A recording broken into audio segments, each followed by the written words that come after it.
Morning. हम लोग का इससे टॉपिक शुरू हो रहा है इस्लामिक दर्शन, इस्लामिक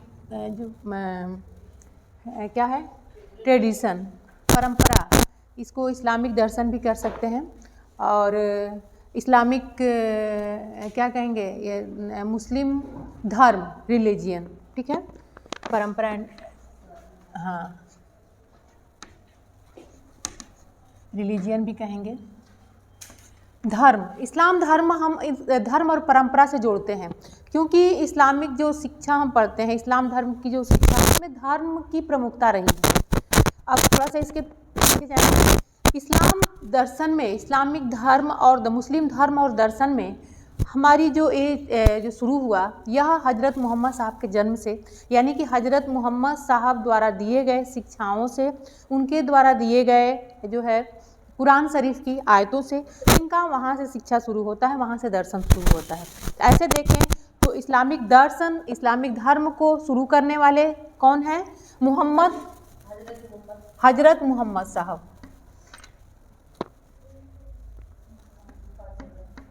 हजरत मोहम्मद साहब हमने बताया था, कल ऐसे चर्चा करते हैं। हजरत मोहम्मद साहब जिनका जन्म कहाँ हुआ था? मक्का में। मक्का में हुआ था, अरब के देश हैं, अरब देशों में। हाँ, मक्का में हुआ था। कब हुआ था? 571 ईस्वी में, 571 ईस्वी में इनका जन्म हुआ था। इनका पिछला कहानी बताया था कि इनके जन्म के साथ ही इनके पिता का जो स्वर्गवास हो गया था, यानी कि अल्लाह को प्यारे हो गए थे। फिर इनकी माँ भी, इनकी दाई जो थी वह, उसने पालन पोषण किया। इनका बचपना जो है बहुत कठिनाइयों में गुजरा। बाद में इनके दादाजी ने कुछ दिनों तक इनको पालन पोषण किया, फिर वो भी चल बसे, तो फिर इनके चाचा ने किया। इस तरह से इनका जो शुरुआती जीवन के शुरुआती जो दौर थे वह कठिनाइयों भरा था। आगे चल के इन्होंने मक्का में ही, इनके अंदर कुछ पहले से ही ऐसे विचार थे जो वहाँ के समाज में जो भी दर्शन या जो भी आस्था थी, लोगों के जो विचारधारा थी, उससे कहीं ना कहीं ये दुखी थे, क्योंकि उस समय बहुत ज़्यादा मूर्ति पूजा की तरफ लोगों का ध्यान था, बहुत ज़्यादा समाज में इस तरह के आडंबर थे। उससे दुखी होकर यह मोहम्मद साहब ने हीरा के पहाड़ियों में जाकर इन्होंने पहले तो तपस्या की, तपस्या मतलब ध्यान किया। वहाँ से उन्हें जिब्राइल नामक देवदूत प्राप्त हुए। जिब्राइल नामक देवदूत प्राप्त हुए, जिन्होंने इन्हें एक तरह से कहा जाए, इनसे मिले और इन्हें एक तरह से प्रकाश या ज्ञान दिया। कहा कि उठो और पढ़ो। जिब्राइल ने एक शब्द उन्होंने कहा कि उठो और ईश्वरी ज्ञान लो। उन्होंने ज्ञान यानी पढ़ो, उन्होंने कुरान की चीज़ें दी, कुरान की कुछ आयत जो है वह ज्ञान दिया, और इन्होंने उस पर ज्ञान प्राप्त करते हुए यह 40 वर्ष की अवस्था में इन्हें ज्ञान प्राप्त हुआ। कुछ दिनों बाद वो फिर इनसे मिलने आए, तो इन्होंने कुरान शरीफ की आयतों का, उनकी रचना, ग्रंथ की रचना की। 2 पुस्तकें इनका हम बताए थे, कुरान शरीफ और हदीस।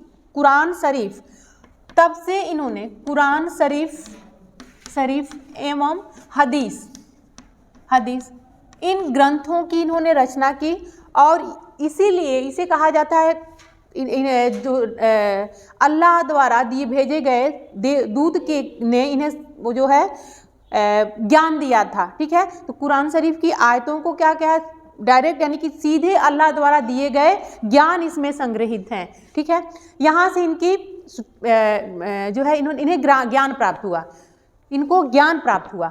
लेकिन इन्होंने ज्ञान प्राप्त करने के साथ ही समाज में अपने विचारों को लोगों के सामने रखना शुरू कर दिया। सबसे पहले अपनी पत्नी, अपनी बेगम के पास, बेगम से अपनी बातों को कहा। बेगम का क्या नाम था? आमना। बेगम क्या नाम था? खदीजा, सॉरी, आमना इनकी माँ का नाम था। ठीक है, गलत, खदीजा। इनको चूंकि ये विधवा महिला थी, तो इनसे इन्होंने निकाह किया था, तो इन्हें पहले दिया, फिर समाज में अपने विचारों को कहना शुरू कर दिया। जब ये समाज में अपने विचारों को रखना शुरू किया, तो कहीं ना कहीं उन्हें इस बात का डर था कि समाज में विद्रोह न पैदा हो। इसलिए वहाँ के लोगों द्वारा इन्हें जान से मारने की कोशिश की गई, ठीक है। और वहाँ से ये जब इन्हें जान से मारने की कोशिश की गई तो यह मक्का से मदीना की तरफ भागे, ठीक है, मदीना की तरफ गए। जब ये मक्का से मदीना की तरफ गए तो मदीना की तरफ गए, उस समय इनकी अवस्था क्या थी, 53 वर्ष के थे, 53 वर्ष के थे। इनका यहाँ से मक्का से पलायन होने का जो वर्ष है तभी से हिजरी वर्ष शुरू हो जाता है। क्या? हिजरी वर्ष, हिजरी संवत, ठीक है, हिजरी संवत शुरू हो जाता है यहाँ से। इसीलिए हिजरी एक नया, इन्होंने एक संवत, एक नया जो है सन शुरू किया जिसे हिजरी हम कहते हैं, ठीक है। तो यानी कि यह 53 वर्ष की अवस्था में, अब जोड़ लीजिए 571 वर्ष के ये थे, जब 571 ईस्वी में इन्होंने जन्म लिया, प्लस 53 कर दीजिए 53, कितना हो जाएगा इक्वल टू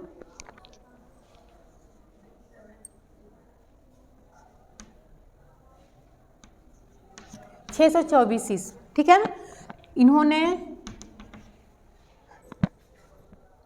मदीना गए और मदीना में अपनी शिक्षाओं को, अपने ज्ञान को लोगों में प्रचार प्रसार करना शुरू कर दिया और यहीं से इस्लामिक धर्म का, एक नए धर्म का उदय हुआ, एक नई विचारधारा का उदय हुआ, एक नया परंपरा शुरू हुआ जिसे हम इस्लामिक धर्म और दर्शन कहते हैं, जिसे हम इस्लामिक धर्म और दर्शन कहते हैं। और यह इस्लामिक धर्म और दर्शन ने एक नई शिक्षा पद्धति की शुरुआत की, ठीक है, जिसे हम मुस्लिम शिक्षा प्रणाली के नाम से जानते हैं, ठीक। यहाँ से भारत में, अब ये तो हो गया अरब देश में, भारत में नहीं था। भारत में कब आए? भारत में आए जब इन्होंने मुस्लिम आक्रमणकारी आए मोहम्मद गोरी के साथ, फिर इन्होंने भारत में मुस्लिम साम्राज्य की स्थापना की और उसके बाद भारत में मुस्लिम शिक्षण केंद्रों की स्थापना की, क्योंकि इनका मेन मकसद था मुस्लिम धर्म का प्रचार करना। क्या था? मुस्लिम धर्म का प्रचार प्रसार करना। इसलिए इन्होंने प्रचार प्रसार करने के लिए शिक्षा को अपनी जो है एक माध्यम चुना और शिक्षा के माध्यम से इन्होंने अपने धर्म का प्रचार किया। इसीलिए इनकी शिक्षण संस्थाएं कहाँ स्थापित हुई? मस्जिदों में, ठीक है।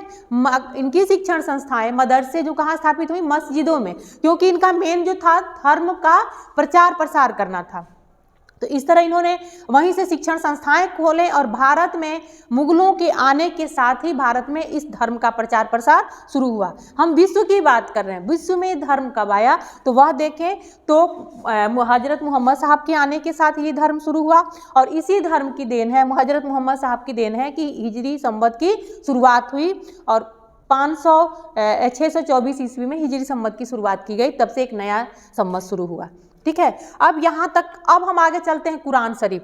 कुरान शरीफ का मतलब होता है, क्योंकि देखिए मुस्लिम धर्म और दर्शन जो था वह जो दर्शन इनके किस पे टिका है? धर्म पे।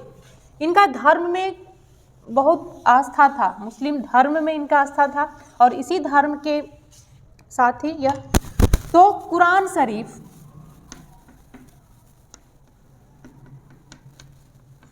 कुरान शरीफ और एक क्या था? हदीस, हदीस था ना। कुरान शरीफ में कुरान शरीफ को क्या कहते? इस वक्त अभी हमने कहा कि ईश्वर के पैगंबर यानी ईश्वर देवदूत के द्वारा दिया गया वो संदेश था, इसीलिए कुरान शरीफ को क्या कहते हैं? ईश्वर द्वारा दिया गया संदेश या आदेश जिसका पालन करना उन्हें अनिवार्य है।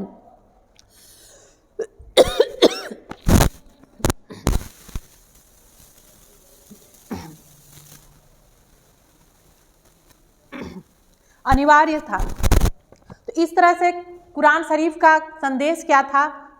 ईश्वर के प्रति अपने आप को समर्पित कर देना में कहा गया था। ईश्वर के प्रति अपने को समर्पित करना।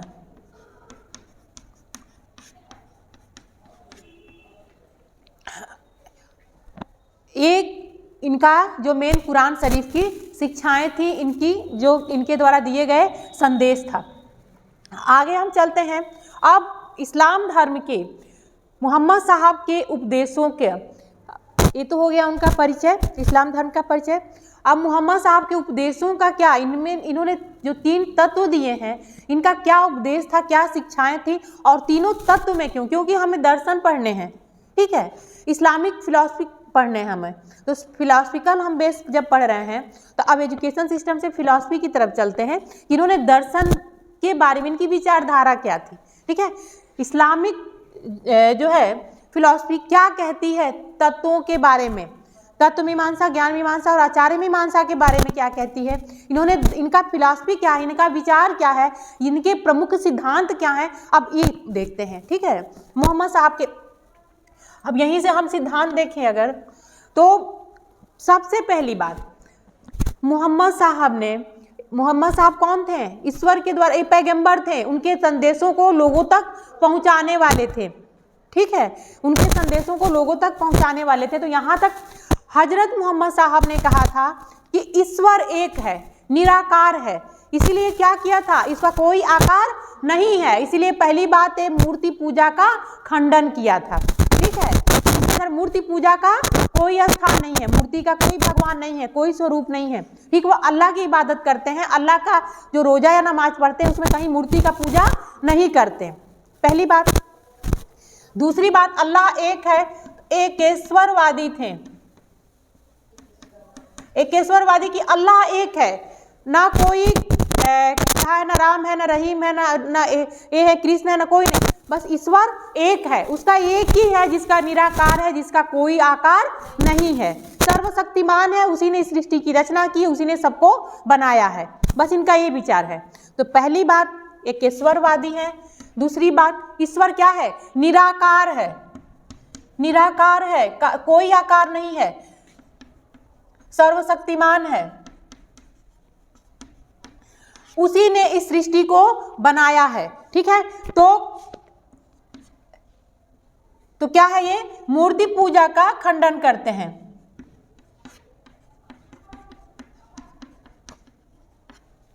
ठीक है, इन्होंने मूर्ति पूजा का खंडन किया।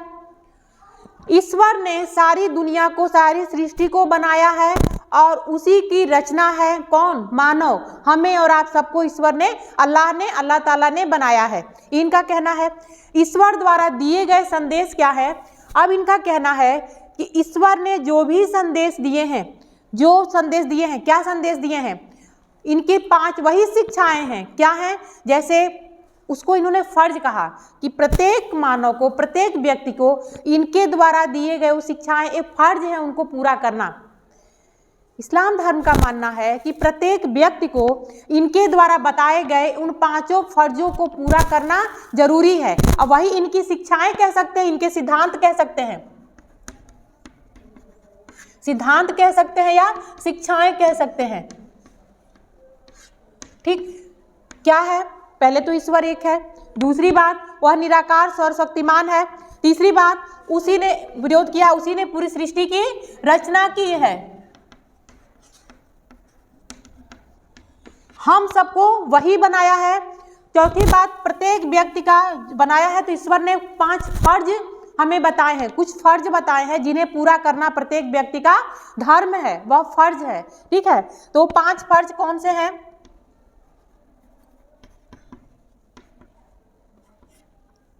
फर्ज जिसको कहा है 5 फर्ज क्या है, पहला क्या है, कलमा पढ़ना, प्रत्येक व्यक्ति को, प्रत्येक धर्म के व्यक्ति को पहली बात कलमा पढ़ना जरूरी है। कलमा क्या है, ला इलाहा इल्लल्लाह मुहम्मदुर रसूलुल्लाह, क्या है, ला इलाहा इल्लल्लाह मुहम्मदुर रसूलुल्लाह जो है इनका कलमा है, ये पढ़ना चाहिए। दूसरी बात क्या है, दूसरा इन्होंने कहा है नमाज करना, 5 टाइम में नमाज पढ़ना, 5 टाइम, प्रत्येक जो है मुस्लिम, प्रत्येक इस धर्म को मानने वाले को 5 टाइम में नमाज पढ़ना चाहिए। ये नमाज को 5 को फाजिर, जुहर, आसी, मगरिब और ईबा कहा है, ईसा कहा है, 5 टाइम फाजिर,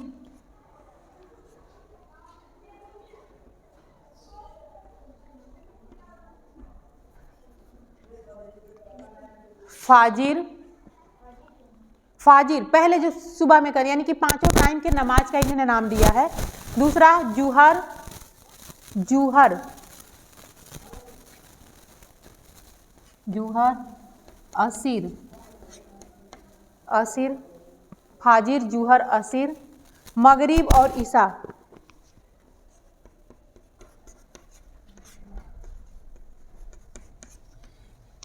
पांचों टाइम के नमाज पढ़ना जरूरी है, ठीक है।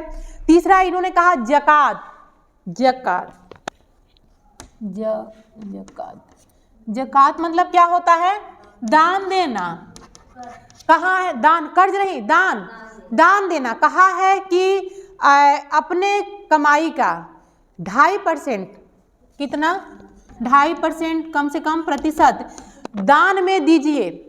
जो भी आप कमा रहे हैं, ईश्वर अल्लाह ताला ने, अगर आपको ईश्वर ने बनाया है और उसके द्वारा इस सृष्टि पे दिए गए सृष्टि में आप रह रहे हैं, तो आपके जो मेहनत का जो अंश है, जो भी आपको प्राप्त हो रहा है, उसमें से 2.5% लोगों में दान कीजिए। किसको? दीनहीन को। जो भी गरीब हैं, जो भी दीनहीन है, जो भी जरूरतमंद है, दीनहीन और जरूरतमंदों में दान देना। चौथी बात ऊपर कर दें क्या? चौथी बात, रमजान के महीने में रोजा रखना जरूरी बताया है इन्होंने। रमजान महीने में रोजा रखना, रोजा,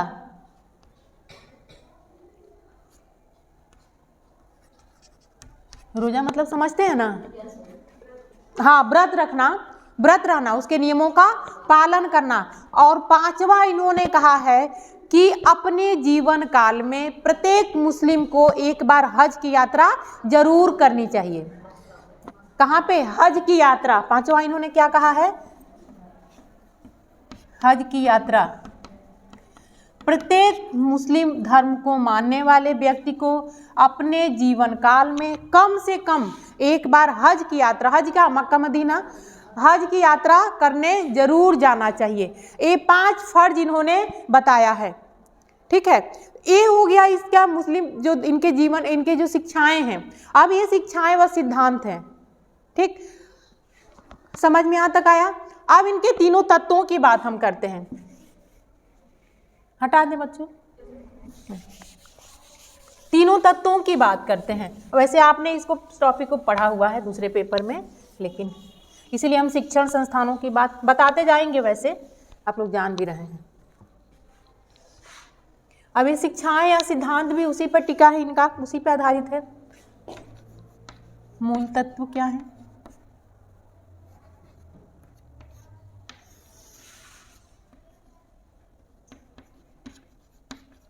तत्व मीमांसा क्या है?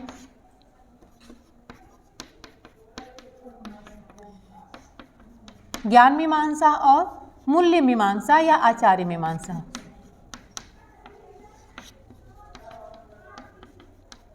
ठीक है, मेटाफिजिक्स, एपिस्टेमोलॉजी और एक्जियोलॉजी, तीनों क्या कहा है इन्होंने।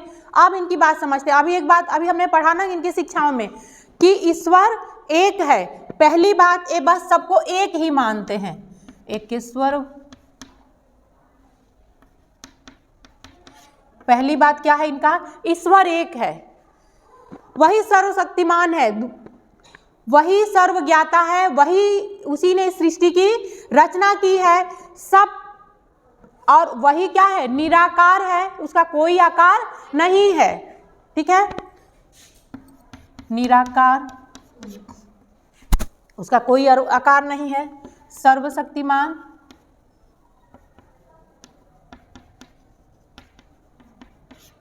कह सकते हैं सर्वशक्तिमान, सृष्टि के रचनाकार। ठीक है ना।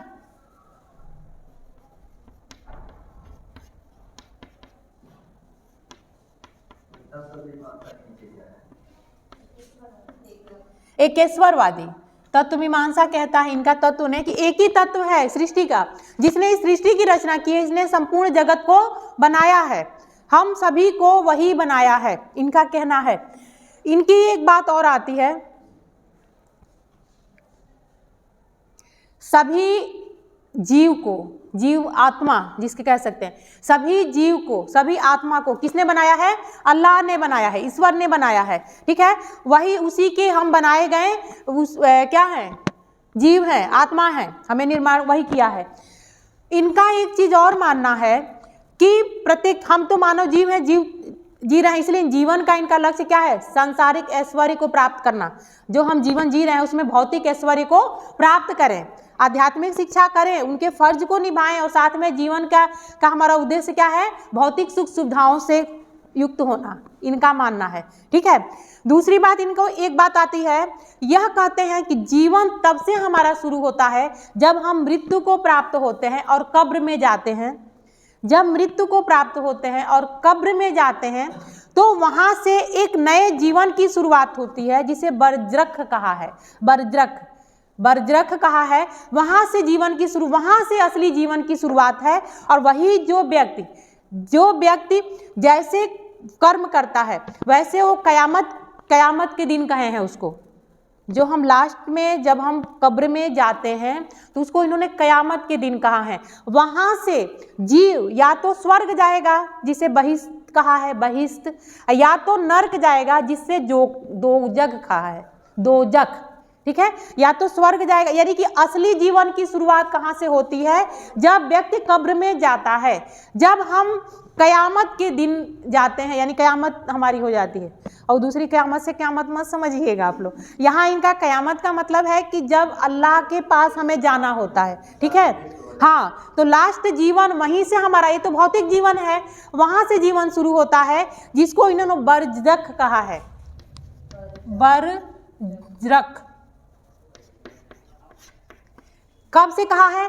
जब व्यक्ति मृत्यु के बाद कब्र में जाता है। कब? कब्र में जाता है।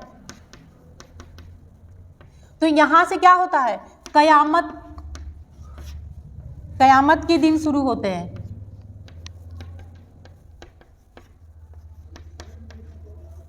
अब यहां से व्यक्ति या तो देखिए अच्छा कर्म किया है, अगर उसने पांचों फर्जों को निभाया है सही से, ठीक है, तो वह अल्लाह के पास चला जाएगा। ठीक, और अगर उसने नहीं किया है तो क्या, कहाँ जाएगा? दोजख में जाएगा, यानी कि नर्क में जाएगा, यानी कि जहन्नुम में जाएगा। उसी को कहते हैं ना जहन्नुम, इन्होंने जहन्नुम शब्द दिया है। ठीक है, जहन्नुम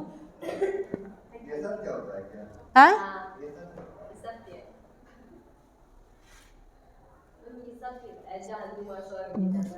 क्या कहा है? जहन्नुम। स्वर्ग को क्या कहा इन्होंने? नहीं, जन्नत को क्या कहा है? वहिष्ठ, व्यहिष्ठ, हिष्ठ, जिसको क्या कहा है? जन्नत, जन्नत। ठीक है, जन्नत यानी स्वर्ग। और नर्क को क्या कहा है? नर्क को दोजख, दोजख, इसको इन्होंने नर्क या जहन्नुम कहा है, जहन्नुम। ठीक है, तो इस तरह से इन्होंने कहा है असली जीवन की शुरुआत वहां से होती है जब व्यक्ति मृत्यु को प्राप्त होता है और वह कब्र में जाता है, और वहां से वो अल्लाह ताला के पास जैसे वह कर्म किया रहता है वैसे वह या तो ईश्वर अल्लाह के पास जाता है या तो नर्क में जाता है। ठीक है, ये हो गया इनका तत्व की बात। अगर हम ज्ञान मीमांसा की बात करें तो इन्होंने दो प्रकार के ज्ञान इन्होंने भी कहा है। कौन सा? भौतिक ज्ञान, भौतिक ज्ञान, और दूसरा आध्यात्मिक ज्ञान, आध्यात्मिक ज्ञान। भौतिक ज्ञान क्या है? इंद्रियों द्वारा प्राप्त ज्ञान, इंद्रियों द्वारा प्राप्त। ठीक है, और आध्यात्मिक ज्ञान क्या है? अल्लाह के संदेशों का पालन करना। आध्यात्मिक और कैसे करेंगे? कुरान शरीफ से, कुरान शरीफ, कुरान शरीफ से।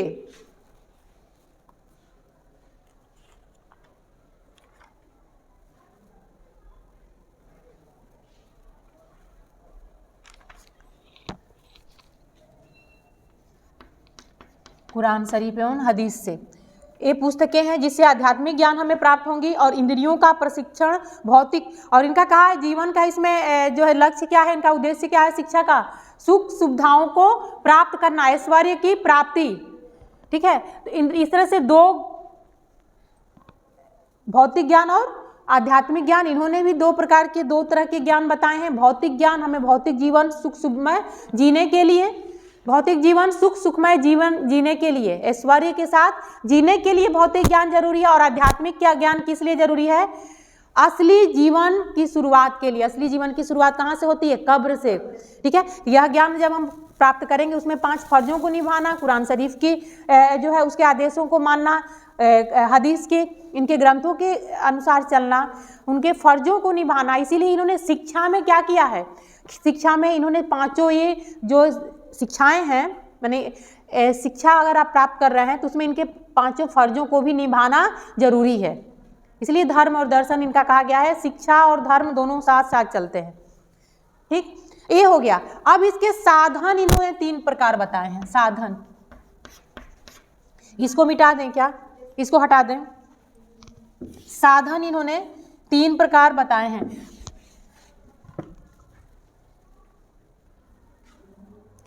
3 प्रकार के यकीन बताए हैं। 3 प्रकार के यकीन। यकीन मतलब कि विश्वास, यकीन मतलब समझते हैं ना, यकीन करना, विश्वास करना, उर्दू वर्ड है ना। 3 प्रकार के एनुल, इल्मुल,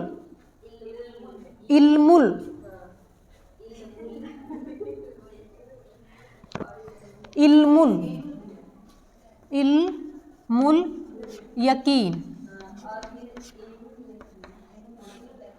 एनुल, हंसो मत तुम लोग, ऐसे ऐसे ठीक है, इनके वर्ड हैं, इनके द्वारा दिए गए। इल्मुल यकीन, एनुल यकीन और हक्कु यकीन। ठीक है, 3 प्रकार के यकीन है। हक्कु यकीन,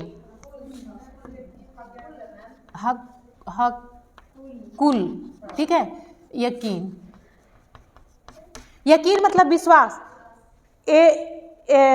इल्मुल यकीन मतलब होता है अनुमान द्वारा विश्वास करना, किसी भी चीज के बारे में जो हम अनुमान करते हैं। ठीक है, एनुल यकीन का मतलब होता है आंखों से देखकर, इंद्रियों द्वारा जिसे हम देख सकते हैं आंखों से। और हक्कु यकीन का मतलब होता है स्पर्श करके। इन तीनों चीजों से हम क्या कर सकते हैं? विश्वास कर सकते हैं। ठीक है,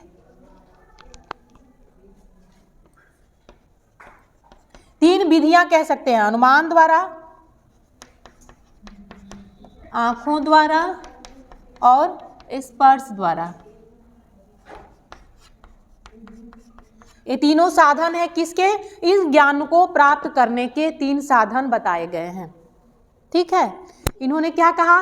1 मिनट पहले अब कर लीजिए आप लोग।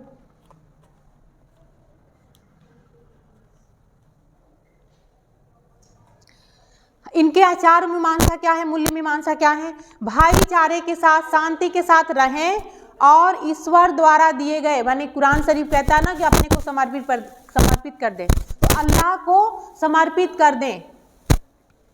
पहली बात क्या कहा इन्होंने? कि भाईचारे के साथ, शांति से एक दूसरे के साथ रहना।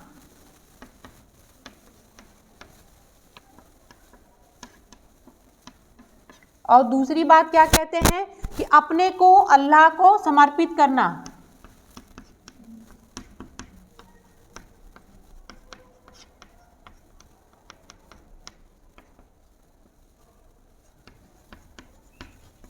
समर्पित करना। आप कैसे अल्लाह को समर्पित करेंगे? कैसे समर्पित करेंगे? धर्म की उनको जो संदेश है उन संदेशों को मानकर, उनकी शिक्षाओं का पालन कर कर, है ना, कुरान शरीफ के जो भी आदेश है उनको, जो भी हजरत मोहम्मद साहब के आदेश है उनको पालन करके, उन फर्जों को निभाकर हम क्या कर सकते हैं? धर्म अपने जो है वह अल्लाह को समर्पित कर सकते हैं। उनके कार्यों, उनके संदेशों को हम कर सकते हैं, यानी उनके दिए गए आदेशों का पालन करके हम उनको समर्पित कर सकते हैं। और इसीलिए इन्होंने कहा है कि वहाँ से जीवन शुरू होता है, जब हम कब्र में जाते हैं, असली जीवन वहाँ से शुरू होता है। ठीक है, 3 बातें इनकी समझ में आ गई। तत्व क्या है? ईश्वर एक है, उसी ने सबको बनाया है, उसी ने सृष्टि की रचना की है, उसी के द्वारा बनाए गए हम जीव हैं या आत्मा है, प्रत्येक जीव उसी के द्वारा बनाया गया है। एक ईश्वरवादी कहे गए हैं, साथ ही निराकार, कोई ईश्वर का कोई आकार नहीं है, इसलिए मूर्ति पूजा का कहीं ना कहीं।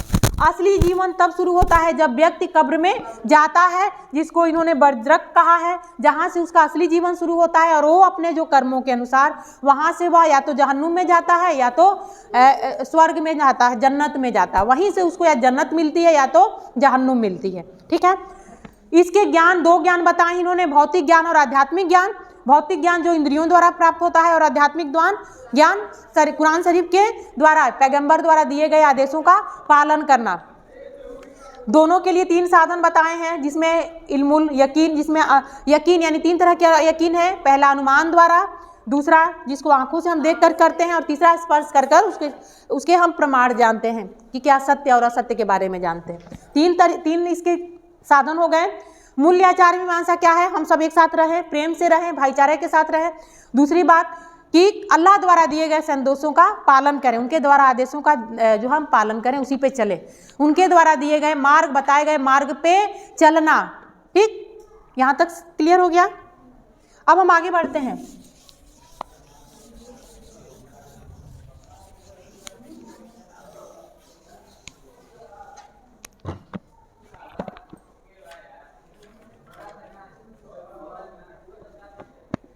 टाइम हो गया?